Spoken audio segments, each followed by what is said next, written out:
ನೋಡ್ರಿ ಇದು ಹಾಗಲಕಾಯಿ ಪಲ್ಯ ಭಾಳ ಸಖತ್ತಾಗಿ ಬರುತ್ತೆ. ಸ್ವಲ್ಪ ಕಹಿ ಇದ್ರೂ ಪರವಾಗಿಲ್ಲ, ಆರೋಗ್ಯಕ್ಕೆ ತುಂಬ ಒಳ್ಳೆಯದು. ಹಾಯ್ ಎಲ್ಲರಿಗೂ ನಮಸ್ಕಾರ. ಹೇಗಿದ್ದೀರಿ? ಚೆನ್ನಾಗಿದ್ದೀರಾ? ನಾನು ಚೆನ್ನಾಗಿದ್ದೀನಿ. ನಾನು ನಿಮ್ಮ ಪ್ರೀತಿಯ ಮನೆ ಮಗಳು ಮಾಲಾ. ಬನ್ನಿ ಫ್ರೆಂಡ್ಸ್, ನಾನಿವತ್ತು ನಮ್ಮ ಗಿಡದಲ್ಲಿ ಒಂದು 7-8 ಹಾಗಲಕಾಯಿ ಸಿಕ್ಕಿತ್ತು. ನೋಡಿ ಎಷ್ಟು ಚಿಕ್ಕದಾಗಿದೆ, ತುಂಬ ಎಳೆದಿದೆ. ಇದ್ರ ಪಲ್ಯ ತುಂಬ ಟೇಸ್ಟ್ ಆಗುತ್ತೆ. ಎಳೆದು ಇರುತ್ತಲ್ಲ, ಇದು ಹಾಗಲಕಾಯಿ ಪಲ್ಯ ತುಂಬ ಚೆನ್ನಾಗಿ ಟೇಸ್ಟ್ ಕೊಡುತ್ತೆ. ಆದರೆ ಒಬ್ಬೊಬ್ರಿಗೆ ಇಷ್ಟಪಡಲ್ಲ ಇದನ್ನು ತಿನ್ನೋಕ್ಕೆ. ಇಷ್ಟಪಡದೇ ಇರೋರು ಇಷ್ಟಪಟ್ಟು ತಿಂತಾರೆ. ಆ ಥರ ಮಾಡಿ ತೋರಿಸ್ತೀನಿ ನೋಡಿ ನಾನು ಪಲ್ಯನ.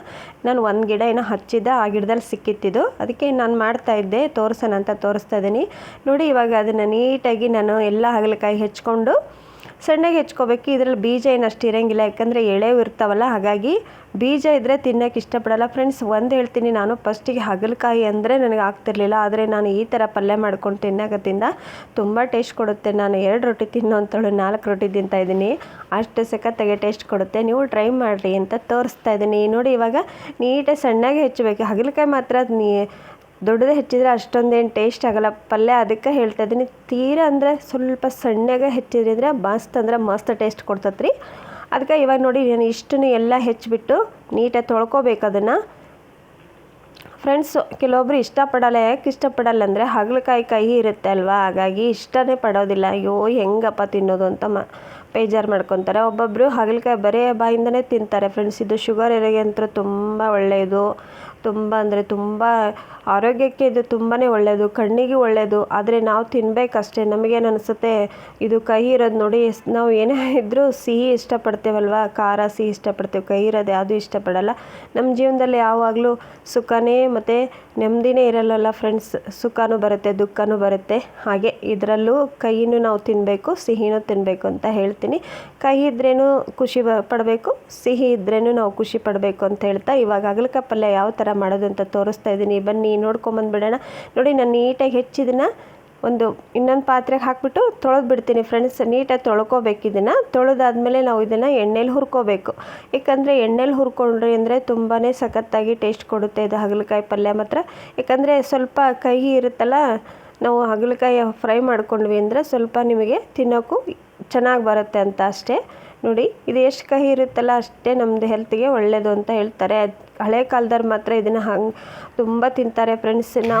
ನಾನು ಇವಾಗ ಇಷ್ಟಪಟ್ಟು ತಿಂತಾಯಿದ್ದೀನಿ ಇದನ್ನು ಪಲ್ಯನ. ತುಂಬ ಅಂದರೆ ನನಗೆ ಭಾಳ ಇಷ್ಟ ಆಗ್ತದೆ. ಯಾಕಂದರೆ ಈ ಥರ ಮಾಡ್ಕೊಂಡು ತಿಂದ್ವಿ ಅಂದರೆ ನಾವು ಇಷ್ಟಪಡದೇರು ಇಷ್ಟಪಟ್ಟು ತಿಂತಾರೆ ಫ್ರೆಂಡ್ಸ್. ಒಂದ್ಸಲ ಟ್ರೈ ಮಾಡಿ ನೋಡಿ. ನಾನು ನೀಟಾಗಿ ಅದನ್ನು ಹುರ್ಕೊಂಡು ಬಂದೆ. ಇನ್ನೊಂದು ಪಾತ್ರೆಯಲ್ಲಿ ನಾನು ಜೀರಿಗೆ, ಸಾಸಿವೆ ಕಾಳು ಹಾಕಿಬಿಟ್ಟು ಪಲ್ಯ ಮಾಡ್ತಾಯಿದ್ದೀನಿ ನೋಡಿ. ತುಂಬ ಸಿಂಪಲ್ಲಾಗಿ ಮಾಡ್ಕೋಬೋದು. ಆದರೆ ಭಾಳ ಬಲ್ತಿರೋ ಹಾಗಲಕಾಯಿ ತೊಗೊಂಡ್ರಿ ಅಂದರೆ ಅಷ್ಟು ಟೇಸ್ಟ್ ಬರೋಲ್ಲ. ಸ್ವಲ್ಪ ಎಳೆವಿದ್ದಾಗಲೇ ತೊಗೋಬೇಕು. ನಾನು ಇಲ್ಲೇ ನಮ್ಮ ಮನೆ ಬಾಜುನೇ ಒಂದು ಗಿಡ ಹಚ್ಚಿದೆ, ತುಂಬ ಚೆನ್ನಾಗಿ ಹತ್ತಿದೆ. ಅದರಲ್ಲಿ ಸಿಕ್ಕಂಥ ಹಾಗಲಕಾಯಿ ಇವು ನೋಡಿ. ಇವಾಗ ಈರುಳ್ಳಿ, ಮೆಣಸಿನಕಾಯಿ, ಕರಿಬೇವು, ಕೊತ್ತಂಬರಿ, ಜೀರಿಗೆ, ಸಾಸಿವೆ ಕಾಳು ಹಾಕಿಬಿಟ್ಟು ಎಲ್ಲದನ್ನು ಫ್ರೈ ಮಾಡ್ಕೊಳ್ಳಿ. ಸ್ವಲ್ಪ ಹುಣಸೆ ರಸನ ಜಾಸ್ತಿನೇ ಹಾಕಬೇಕು ನೀವು. ಯಾಕಂದರೆ ಹುಣಸೆ ರಸ ಜಾಸ್ತಿ ಹಾಕಿದ್ರಿ ಅಂದರೆ ನೀವು ಪಲ್ಯ ಹುಳಿ ಇದ್ದಷ್ಟು ಟೇಸ್ಟ್ ಜಾಸ್ತಿ ಅಂತ ಹೇಳ್ತೀನಿ. ನೀವು ಇದನ್ನು 2 ದಿವಸನಾದರೂ ಇಟ್ಕೊಂಡು ತಿನ್ಬೋದು ಫ್ರೆಂಡ್ಸ್. ಅಷ್ಟು ಸಖತ್ತಾಗಿ ಟೇಸ್ಟ್ ಕೊಡುತ್ತೆ. ನೋಡಿ ಎಷ್ಟು ಸಣ್ಣಗೆ ಹೆಚ್ಕೊಂಡಿದ್ದೆ ನಾನು ಅಂತ. ಇದೇ ಥರ ಸಣ್ಣಗೆ ಹೆಚ್ಕೊಂಡ್ರೆ ಅಂದರೆ ನೀವು ಟೇಸ್ಟ್ ಬರುತ್ತೆ ಪಲ್ಯ. ನೋಡಿ, ಈ ವಿಡಿಯೋ ಸ್ಕಿಪ್ ಮಾಡ್ದಂಗೆ ನೋಡಿರಿ.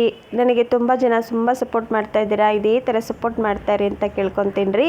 ನೋಡಿ, ಇವಾಗ ಹುಣಸೆ ರಸ ಹಾಕ್ತಾಯಿದ್ದೆ ನಾನು. ಹುಣಸೆ ರಸನ ನೀವು ಸ್ವಲ್ಪ ಜಾಸ್ತಿನೇ ಹಾಕಿ, ಪರವಾಗಿಲ್ಲ. ಯಾಕಂದರೆ ಒಂದು ಸ್ವಲ್ಪ ಹುಳಿ ಇತ್ತು ಅಂದರೆ ಪಲ್ಯ ಇನ್ನೂ ನಾಳೆ 2 ದಿವಸ ಇಟ್ಕೊಂಡು ತಿಂದರೂ ನೀವೇನೂ ಆಗೋಲ್ಲ. ಹಾಗಾಗಿ ಹೇಳ್ತಿದ್ದೀನಿ. ಒಂದು ಸ್ವಲ್ಪ ತೊಗರಿಬೇಳೆ ಹಾಕ್ಕೋಬೇಕು ನೋಡಿರಿ. ಇದಕ್ಕಿರೋದು ಇದೇ ಟೇಸ್ಟು. ಸ್ವಲ್ಪ ತೊಗರಿಬೇಳೆನ ನೀವು ಸ್ವಲ್ಪನೇ ಒಂದು ಅರ್ಧ ಗಂಟೆ ನೆನೆ ಹಾಕಿಬಿಟ್ರಿ. ಯಾಕಂದರೆ ಬರೀ ಹಾಗಲಕಾಯಿ ತಿನ್ನೋಕೆ ಇಷ್ಟ ಆಗಲ್ಲ ಅನ್ನೋರು ನೀವು ಈ ಥರ ಪಲ್ಯ ಮಾಡ್ಕೊಂಡು ತಿನ್ಬೋದು ನೋಡಿರಿ ಆರಾಮಾಗಿ.